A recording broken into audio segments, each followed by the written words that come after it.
All right. Well, thank you everyone for joining us tonight. My name is Eunice Baig. I'm one of the PGY4s at Rush University. I am joined tonight by my co-residents, Lena, who's a PGY3. She's going to be helping me present in a few slides. And then Norris, who's a PGY2, who is going to be monitoring the chat, answering any questions you have during the presentation. And also I've been to one of these before when I was applying as a fourth year medical student. And so I want to be able to go through this presentation really quickly because I know people are going to have a lot of questions towards the end. Okay, so we are Rush University. We're HGME accredited. We're located in honestly, the best city in the world, I think, Chicago, Illinois. Here is a picture of us at our graduation this past May. This past June. And then here is our program director, Dr. Kasi, and our associate program director, Dr. Patton. So here is a picture of our hospital. It's a huge white building right off the highway. You can't miss it when you're in the city. It has a lot of beds, 671 beds, and it's also a very comprehensive stroke center. We're actually known to have a very nation-leading neurology program. I think I heard about it in the news as being like the #1 in the program or in the nation. We often affectionately refer to this building as the fidget spinner building, by the way. We also have the Cancer Center, the Joan and Paul Rupschlager building, which opened up recently. And then we also have in the bottom right, that's our rehab hospital. It's the Rush Specialty Hospital. It's actually a joint venture between Rush and the Select Medical System. And so this is a new building. We've had it up for about 2-ish years now. And we're growing our census day by day. If you have any specific questions about that, Norris is in her inpatient month right now, so she can tell you all about it. A fun fact about Rush is that we actually have a lot of TV shows come and film from Rush's campus. So this is actually a scene from Chicago Med, and they were filming right off our rooftop there. So Lena, you want to take it away? Yeah, hi everyone. As mentioned, I'm Lena. I'm one of the PGY3s at Rush, and I'm just going to give a little bit of an overview of how our schedules kind of flow from intern year all the way to fourth year. So starting with our intern year, one thing that's really nice about our program is it is a categorical program, so you don't have to worry about placement of an intern year somewhere else. And the continuity is really nice, having that beforehand within the main medical system. So the bulk of intern year is really going to be general medicine floors. You get a really good foundation. And overall, you rotate through neurology, which is really helpful for PM&R, the ED, rheumatology, and you also have several months of electives within IM. The nice thing too is that you get 1 month of PM&R exposure just to kind of kind of get used to the workflow and kind of what to expect as you transition into second year. And I think myself and all my co-residents can attest that we thought our intern year was very balanced. So moving on to PGY 2-year, the first year of PM&R, kind of similar to a lot of programs, pretty inpatient focused. So we do 6 months of inpatient rehab at our main inpatient rehab Rush Select Medical Centers. Eunice mentioned just opened up 2 years ago. And we also rotate at the VA and Cook County, the County Lake Health System nearby. And again, you do get a lot of really good exposure. As Eunice mentioned, Rush's ranking in neurology, neurosurgery, orthopedic surgery. So you do get quite a bit of exposure to really good complex medical cases. And then the nice thing too is you also do get some exposure to the outpatient setting, primarily when you're at Cook County and at the VA. So moving into third year, the outpatient exposure does increase. And then you also start to get foundations in EMG and other electives. I know kind of the chart shows that, you have 2 months of electives, but I know that our program is really supportive and flexible. If you do have other career interests, you can even potentially change like your pain month to something else this year and kind of move things around between third and fourth year. So it's nice that we do have that flexibility. And then again, our fourth year, continuing more of our outpatient exposure. This is where the bulk of our EMG training happens, getting exposed to also other areas that are important within PM&R, having some more pediatrics exposure. And then this is really the bulk where you get a lot of your elective time. So you get a lot of time to get exposure to any of your career interests and things of that nature. So specifically with these elective months, you can really do kind of whatever you're interested in during these elective months. And again, our program is super supportive. If there's, something on this that's not on this list or slide currently that you're really interested in, I know that you can kind of gear these months towards, if you have an idea, you can sort of make it happen just as long as, you have a plan and a place to rotate and things of that nature. But we do have, a really good exposure to, pain, interventional spine, sports, really whatever you want to do within PM&R. There's several different elective options that you can set up.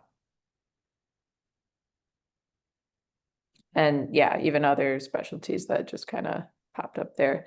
So then to kind of go over our call schedule. So this is our current call schedule, but we did actually just increase our program to 6 residents. So this is going to be, more spread out actually between more residents. So the call load will decrease. So right now for our PGY2s, they take 7 Saturday calls and 7 Sunday calls. So that's a shift from 7 a.m. to 7 p.m. in-house in the inpatient rehab unit. And then you take call from home from 7 p.m. to 7 a.m. the following day. So you never have to come in overnight. You'll be answering calls from home. There's also a hospitalist on call as well that helps handle, more emergent cases, rapids, codes, things of that nature. So it's nice also having that support there as well. And I think that's also kind of unique about Rush too, is like we're the only program that takes call from home from what I'm aware of. So that is, a nice perk. The other thing too, just to give a little plug, we do get a meal stipend whenever we're on call. Um, it's actually $25 to order from, wherever you want here in Chicago, which obviously there's a ton of options. So that's also a nice perk to have. Okay, thank you, Lena. Dang, I thought it was $20. I've been getting cheaper meals because of that. Um, so I just wanted to zip through these last other few slides.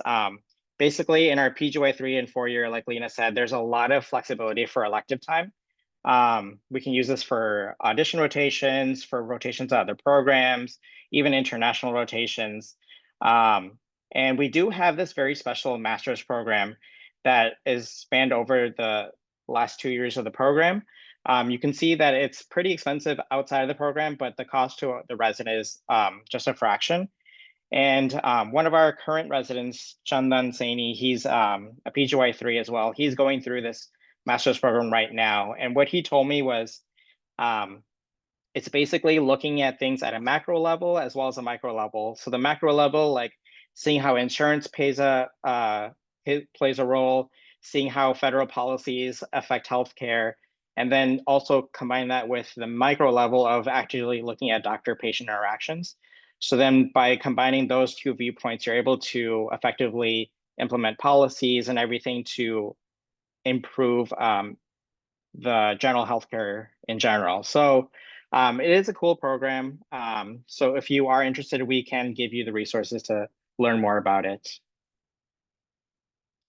We do have a pretty robust education curriculum. We do have didactics Monday evenings, and then Wednesday mornings. The Wednesday morning ones are in person. The Monday evening ones are half and half, are either in person or virtual. During these didactics, we cover EMG. We have an ultrasound curriculum that we are building up. We cover professional development, patient safety, quality improvement. We do grand rounds as well, PED symposium, and then we also cover board prep stuff during these didactics too. We even do board questions together as a group. It's a lot of fun. I really like our wellness program. Actually, a little aside, when I joined Rush, people would ask me like, "Oh, how's the wellness at Rush?" And I would say it's so good that people are checking in with me even when I feel like they don't need to be. Like they're checking in with me too much. So I feel like the culture at Rush is like very collaborative, very just want to make sure that everyone is doing well. So you can see that we do have wellness days. We do have 4 weeks of vacation days, and it's split up into 1 week blocks, but that's also including the weekend before and the weekend after. So you get a little bit of, it's instead of 5 days, it's more like 9 days. We have an on-campus wellness center as well that provides 24/7 counseling that's free as well. And then just within our department, we also have wellness events, monthly social events. You can see here, this picture, we were invited to a Sox game, and we actually had access to a suite where there was food and dessert available. We also have resident retreats that Lena is actually working on as we speak. It's going to be towards the end of this month. And then we have monthly social get-togethers too, where we just all go out to dinner and the program pays for it. So it's a lot of fun. Just a few other perks. There's a lot of stipends and things that you can use to pay for resources. So food, educational stipend, this can cover conference registration, books, any other resources, courses, mileage reimbursements. There's maternity and paternity leave as well. All your education, anything that you need from ultrasound books to Cucarillo to EMG books, all of that is covered by the program, which is pretty nice. And anything else that you would want, you can just talk to our program director, Dr. Kasi, and he usually can pull some strings to get some things for us. We have a few other committees. So our DEI, Community Outreach Committee, it's led by Marcos, who's a current PGY4, and Chandan. We do our monthly community clinic. It's a free clinic. It's actually the largest free clinic in the nation, I think, providing access to people of lower socioeconomic status. Just going through, that's what this picture down here is about. We also, since we're a big academic center, we have a lot of resources to research, a lot of programs, or a lot of resources to access, patients, research like directors and stuff like that. So we have a lot of that. We also do quality improvement projects throughout the year. I just submitted one to AAP, but it's something that we focus on in our curriculum as well. There's opportunities for leadership. Sorry, I'm kind of rushing through this because I want there to be time for questions. And then there is a lot of career development within our program too. Everyone gets a mentor, not just a life mentor, but a career mentor too. There's scheduled meetings that we have with our mentors throughout the year. I think it's about 2 to 4 times throughout the year, depending on how much you need support. This can be anything from, mental support, wellness support, support with like studying, fellowship, job applications, anything that you really need. I'm utilizing my mentors a lot right now because I need to start applying for jobs too. So they're very helpful. And then we also have fellowship matching. We have a pretty good rate when it comes to fellowship matching. We've had people go into everything: sports, SCI, interventional spine, pain, cancer rehab. So there's no area of PM&R that we haven't had people match into fellowship for. And we have a lot of opportunities through our program to get the experience for those opportunities as well. So if you like what you hear, you can, and you want to hear more, you can always contact us. Here are our emails. The Rush emails are pretty easy because it's just first name underscore last name. So you can contact me. This was Lena's email in the middle. Norris, our PGY2. Dr. Kasi, that's his email. And then our coordinator, Pam, she's so helpful. If you have any questions at all, you can contact her. All right, so that being said, are there any questions that we can answer?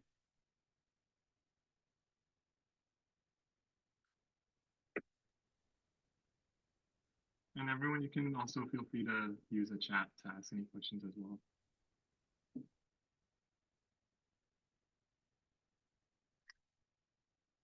I remember when I was in these meetings, I was kind of shy to ask questions. So it's, if you're feeling too shy, that's okay.